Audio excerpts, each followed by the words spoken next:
naku po, grabe ang traffic. Sunday.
Let's go!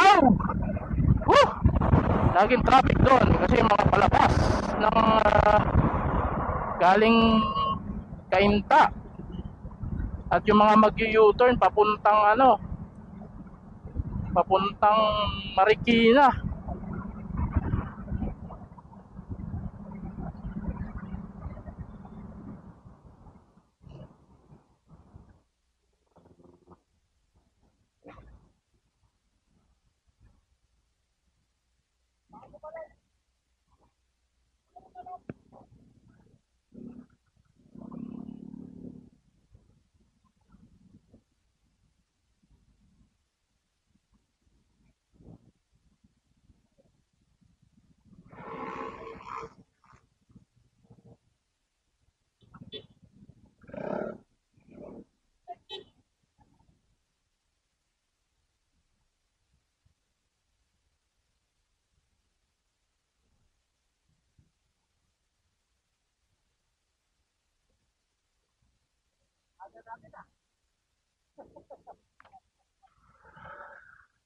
Doon ba?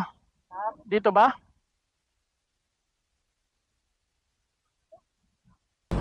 Pero sa Mescal po ako, hindi ko... Meralco. Yung office ko sa Meralco. Ano yung parang sub? Oo, parang sa office po. Ayun, day off ko po kasi Monday. Sa San Joaquin po.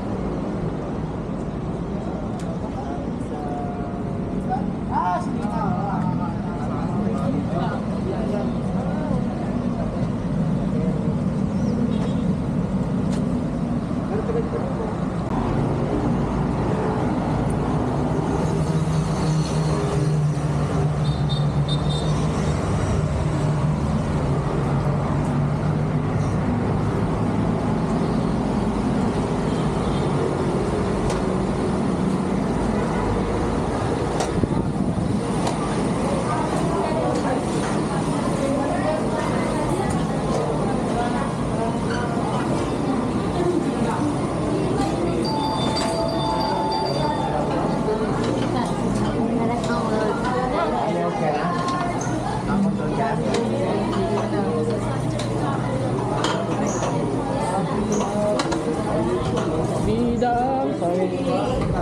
At i-okay pa rin na lahat ng mga vacant na seats kasi naka-reserve na yan sa atin.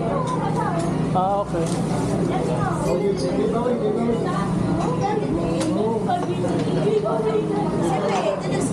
Sarap po lang lumpia. May pangarap daw si Diana, yung mga sapatos. So, pwede ko lang malaki pa yung mga kuha na bakan. Happy birthday.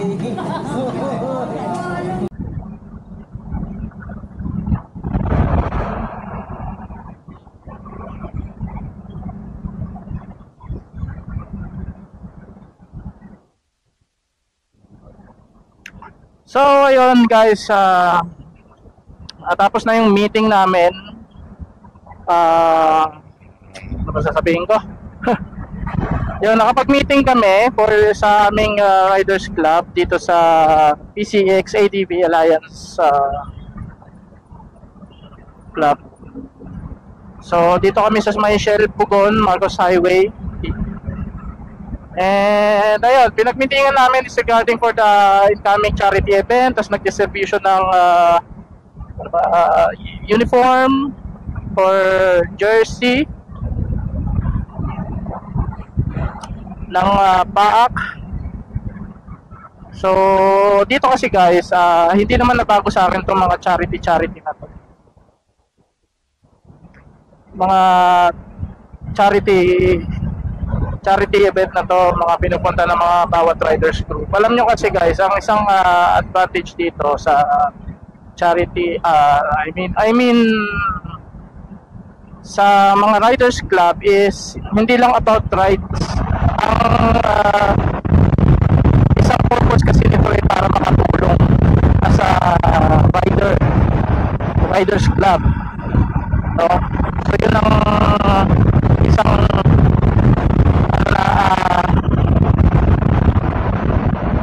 mission ng isang mga grupo. So ayun, magkakaroon kami this coming Sunday ng charity event o tinatawag nilang pos for a cause sa mga para sa animal shelter.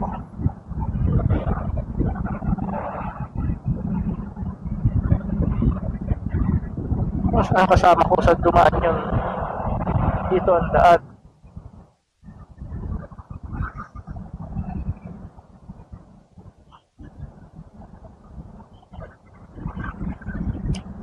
Animal shelter. Yes. Sa may animal shelter dito sa Morong Rizal. Okay. So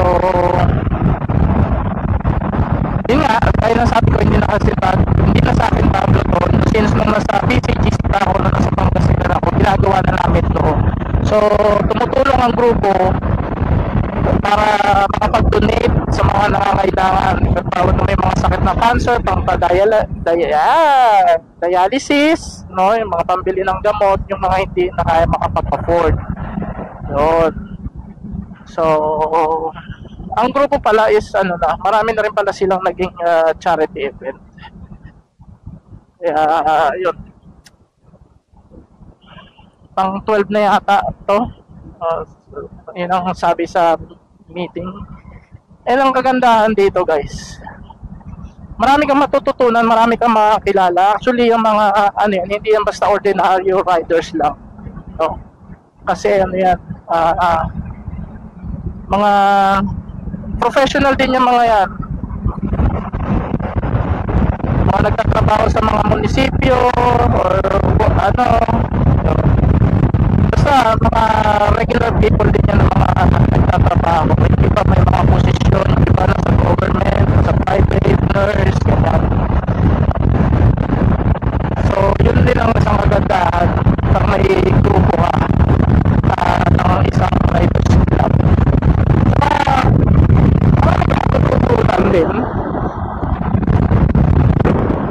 Marami ka din namang matututunan sa pagsali sa ganito, especially yan, katulad yan, magkakaroon ng event regarding for the animal shelter, no? So mangyayari, matututo ka kung paano naman ginagawa yung mga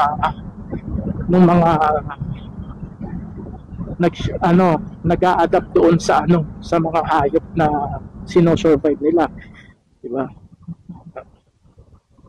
Kasi hindi lang naman isang hayop yon. Kung animal shelter siya, ibig sabihin maraming klase ng hayop, like aso, pusa, or kung ano man.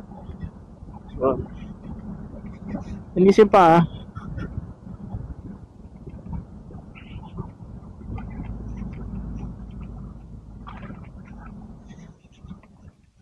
kasi yung iba hindi nila alam yan, hindi nila alam yung mga pagsali sa mga Riders Club. Dahil yung iba ang purpose lang nila para makapag-rides, no? Pero hindi nila alam yung tunay na purpose of being a Riders Club or samahan ng mga riders. Yung iba kasi nagkakaroon lang ng grupo regarding sa sa mga travel lang, punta tayo sa ganito, swimming tayo sa ganito, then picture, ganun lang. Katuwaan, inom-inom, 'di ba? So hindi 'yun ang purpose ng grupo na 'to. Ng mga talagang group of riders. They are also SEC registered. Then parang official member ko pa lang sa kanila dito sa PAAC, PCX-ATV Alliance Club. Okay, we are equal. Shout out nga pala sa grupo ng PAAC na sponsor ngayon ng mga OBR nila na for this event ng meeting collab EB ng Father's Day. Yan. So naganda sila, manlibre sila. So nakalibre na naman tayo ng pagkain, pansit sa Jollibee. No. And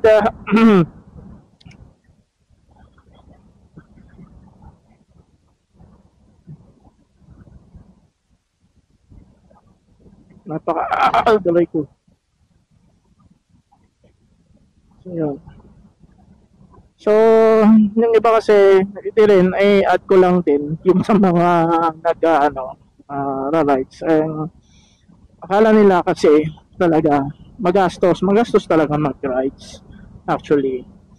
Pero pwede naman kasing katulad niyan,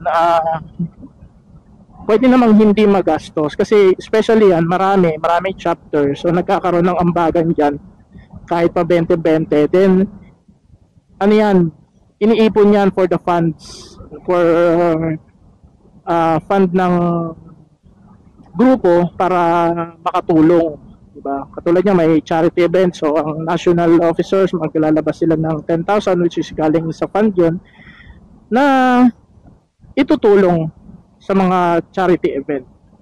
So saan ba nanggagaling yun? So nanggagaling din yun sa mga members, siyempre.